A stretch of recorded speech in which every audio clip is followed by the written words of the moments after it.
It wasn't until relatively recently that I've gotten to play as many different role playing games as I do.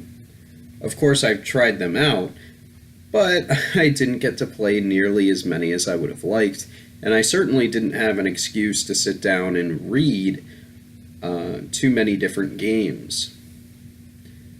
So, a while back, when I first started professionally GMing, I realized that I had a lot of time on my hands and a lot of games that I owned that I hadn't gotten to play yet.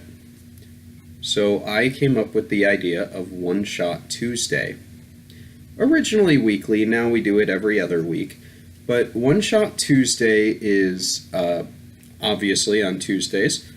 My players and I will get together, and I'll run them through a new game that we haven't done yet. And it's been a really big hit so far. I'll leave some links down in the description below. I've been talking about them over on Reddit.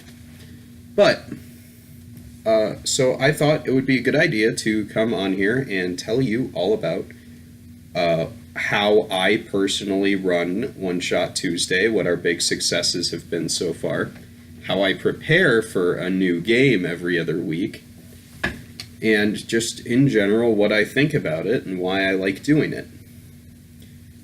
Alright, so if it wasn't clear, every other Tuesday I sit down with my players and I'll pull out a brand new book that they haven't played with before. And it's been great. So here is the general order of what happens. First, after we finish whichever one shot we've just done, I ask my players how they feel about it, and then I announce what the next game is going to be. Now we have a very in-depth schedule for the next year, but point is, first I tell them about what it is, 2 weeks ahead of time. Over these couple of weeks, I will be reading through the rule book, taking notes here and there, but mostly just skimming it.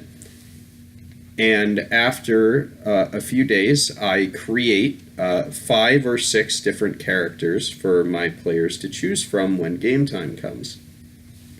If it is a game like Dungeons & Dragons, where there's classes, I'll make one character for each class.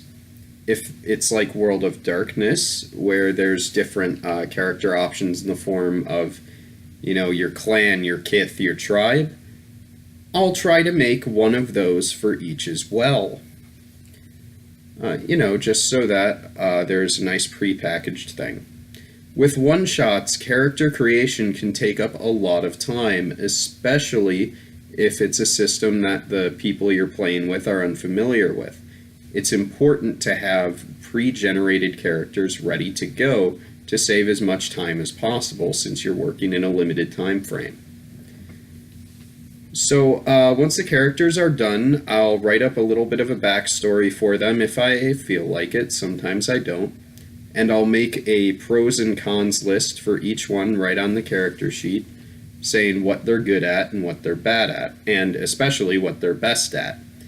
When designing characters for One Shot Tuesday, I like to make sure that they're designed in such a way that nobody can step on anyone else's toes. Just so that it doesn't put anybody to the side or make anybody feel kind of left out while we're doing the one-shot. I want everyone to have a great time so that they can focus on the system. Because that's the whole point of One Shot Tuesday, is showing off all the different games. Okay, so when it comes time for game day, I'll spend up to an hour, but ideally this should take about 30 minutes. Honestly, you could probably do it in 10. I just get really into it. But I'll sit down with the players and I'll explain the game. What it is, the dice system, any important mechanics that are likely to come up. And you don't need to be very, very detailed with this. For instance, if I were running somebody through Pathfinder for a one-shot for the first time, I wouldn't feel the need to walk them through the entire combat chapter. And then I devote a lot of time to explaining the lore of the game if there's any pre-built into the book, and my history with it, and personally what I think of it before we play, if that's applicable. Then we'll play. Very simple. I try to keep the one-shots about 2 to 4 hours long, usually averaging 2.5 to 3 hours. So every other one-shot Tuesday, so that's once a month, we have a theme that we like to stick to. For our first season of this, we're doing classic World of Darkness. Once a month, the one-shot is World of Darkness, and I like to tie the stories together, or leave them on a cliffhanger where one game leads directly into the next.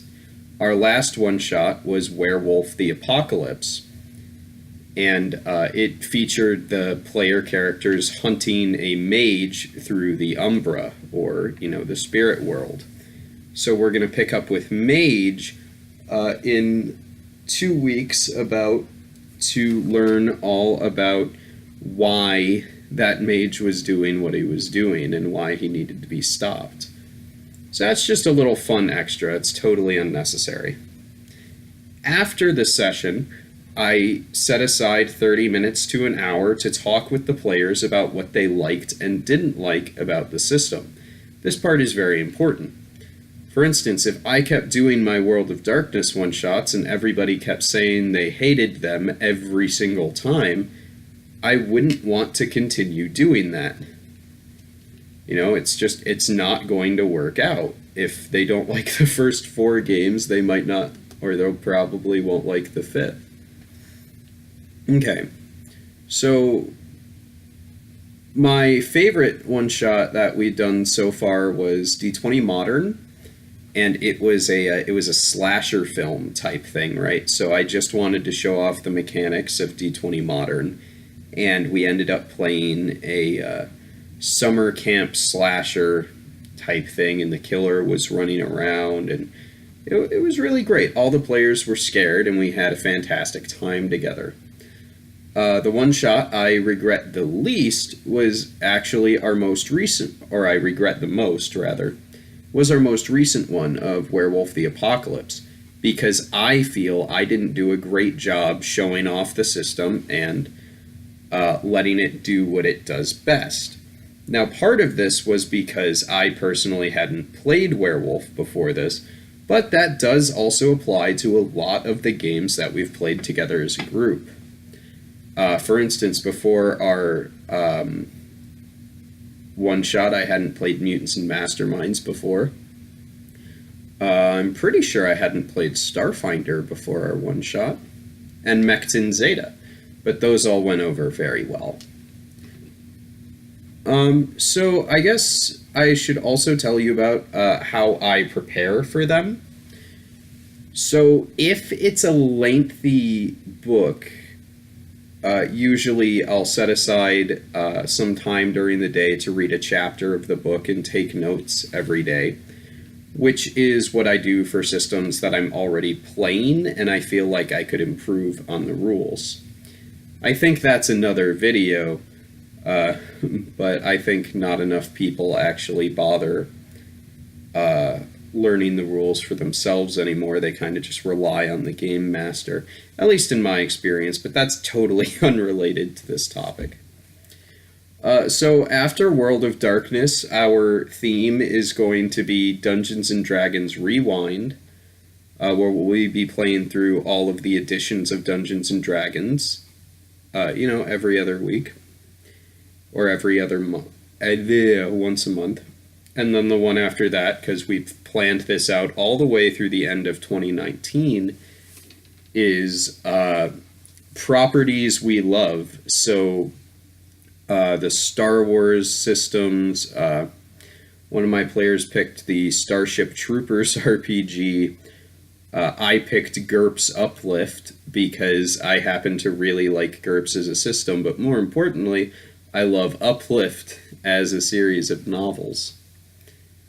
Oh, that's actually another good point that I've just accidentally brought up there, is when you're running one shots for brand new players or people that you're trying to sell on the system, maybe run something that's very close to what you know they like. That, I mean, it sounds obvious, but you know, you might forget about that. If you're trying to, for instance, get people to play Star Wars with you, you don't necessarily need to find gamers for that. It shouldn't be that hard to go to find a bunch of people that like Star Wars, because everybody likes Star Wars, and say, hey, I've got this game, let's try it out together. Honestly, wow, I keep changing topics, but I feel like at this point it's really easy to find new people to get into the hobby. Like, at the very least, you can convince people to try it now, whereas when I was, like, say, in middle school and high school, that was very difficult, not just for me, but for the adult gamers that I was talking to. They wouldn't be able to get people to try it. Nowadays, it isn't that hard to convince people to sit down and try out Dungeons and Dragons, for the most part, because they recognize that. And while I resent people saying, you know, Dungeons and Dragons is only a gateway game, right, to get people to try more interesting games, it does function very well for that purpose. It just also happens to stand up on its own merits, I think. Yeah, so one-shots, try them out. Who knows, you might be very pleased with the results. You might not be. And for everybody interested, I have right now planned that whenever we run one shot, that I will be talking about it the same day afterwards to record and share with all of you, so that those of you who don't have time to test out every system known to man can get a little bit of a first look and a brief review on it. Thank you very much for watching, and have a fantastic evening.